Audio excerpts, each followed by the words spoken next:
Olá, bem-vindos ao site quadro.com.br. Hoje nós vamos uma aula bem rapidinha, só diferenciar as células eucariotas das células procariotas, tá? As células eucariotas, cariota significa carioteca, que é uma membrana que envolve o material genético das células, o DNA.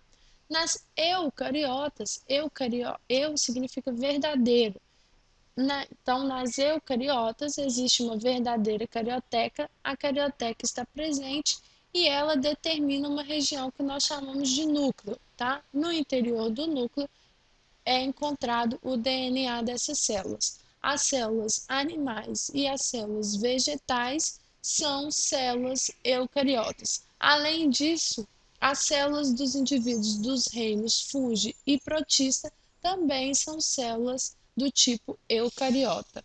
Já na célula procariota, pro significa antes, né? Então, antes da carioteca, não há então uma membrana que envolve o DNA e esse DNA fica aqui, ó, espalhado no citoplasma numa região chamada de nucleoide. Além disso, outras diferenças podem ser notadas. Nas células eucariotas existem algumas organelas, tá? Que são estruturas interiores a essas células que realizam algumas funções. E a única organela presente na célula procariota, não sei se vocês conseguem perceber alguns pontinhos aqui, são os ribossomos, que são responsáveis principalmente pela síntese de proteínas, tá? Além disso, algumas células procariotas podem apresentar o flagelo, que é uma estrutura de locomoção, e essas estruturas aqui, ó, que parecem cílios, né, que são responsáveis também na ausência do flagelo por locomoção e também pela identificação das células, sendo que cílios especiais chamados de pílio são responsáveis pela identificação do par sexual no grupo das bactérias, tá? Lembrando aí, a célula procariota, ela é a célula do grupo das bactérias pertencentes ao reino Monero.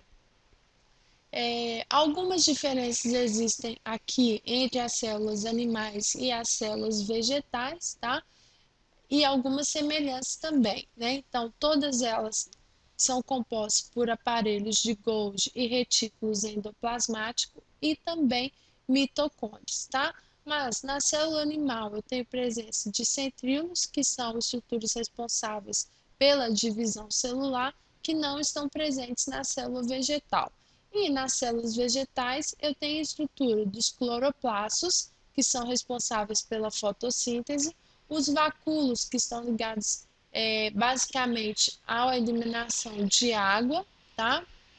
E no vacúolo também encontram-se algumas substâncias importantes para as células dissolvidas. E exterior à membrana, né? As duas células são delimitadas por uma membrana que é fosfolipídica, composta por fosfolipídios, mas no caso da célula vegetal existe uma estrutura externa à membrana, que é uma estrutura mais rígida, composta por celulose, que é a parede celular, ok? Então, é uma aula simples, só para vocês identificarem os diferentes tipos de células que vocês vão encontrar. E nas próximas aulas eu vou falar sobre a função das organelas e também depois, em aulas posteriores, vamos falar também sobre os tecidos, ok? Então, um abraço e até as próximas aulas.